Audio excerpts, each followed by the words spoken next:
Kamehameha are growing appropriately, and that our older whales like Kaiukit are maintaining a healthy weight. All of our husbandry behaviors help us to ensure that our whales are healthy and thriving. And the care isn't just physical. Mental stimulation and play are vital, and we surprise and engage with our whales at every opportunity.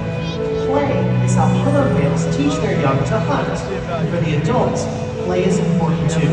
It seems that they just enjoy having fun. Making time for play is an important part of life for killer whales, and for us. Observational learning and mimicry play a critical role within the life of a killer whale. From the moment they are born, they are learning necessary life skills by watching and playing follow the leader with their mother and other members of the pod. Here at SeaWorld, our killer whales even play follow the leader with us by watching and mimicking our movements. Over on this side of the tour, we have our new friend Angelica that's going to play a game of follow the leader with him today. Let's take a look and see what they do together.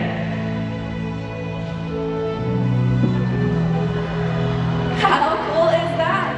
As you can see, Tuar is paying very close attention.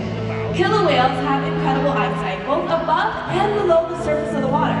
We often see them spine hopping or even leaping completely out of the water to get a better look at their surroundings.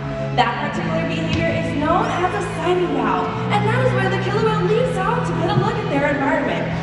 Now, oftentimes, we'll see the killer whales pumping their tail flukes up and down, and as you can see, Tuar is heading off to the bottom of the 40-foot deep habitat to lift his body up and out of the water. Killer whales can communicate in a wide variety of different ways, and one of those ways is through the use of producing vocalizations from the blowhole on the back of their head. Over on this side of the stadium, we have our new friend Cody hanging out with Kaiukit to demonstrate just one of those vocals for us today. Let's take a listen.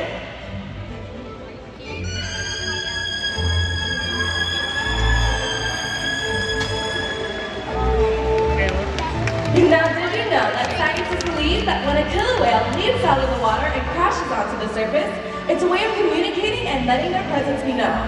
Sound travels 4.5 times faster in water than when it does through air. So by leaping out of the water and landing on the surface, it's a way of communicating and letting their presence be known. Now in just a moment, we'll get a chance to see just how loud Kaiukit can be. Oh no, it looks like Cody got a teensy bit wet, but for being such a great sport, we have a very special SeaWorld rescue towel. How about a round of applause for our incredible volunteers today?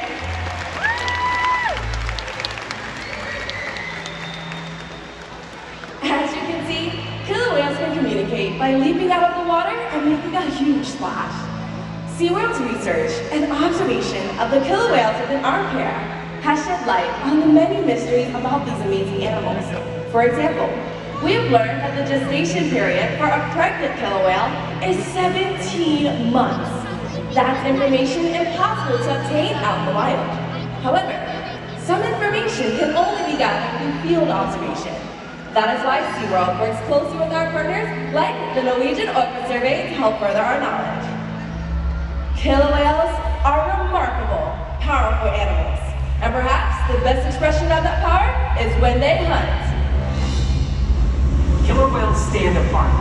They have no natural predators, and just about any other ocean animal can be their dinner.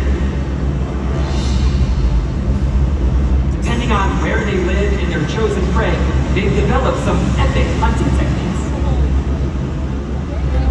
Off the coast of South America, killer whales will beach themselves, riding in on waves just long enough to catch prey. They'll also create waves that knock animals like penguins or seals from ice floes. Most importantly, they cooperate, communicate, and coordinate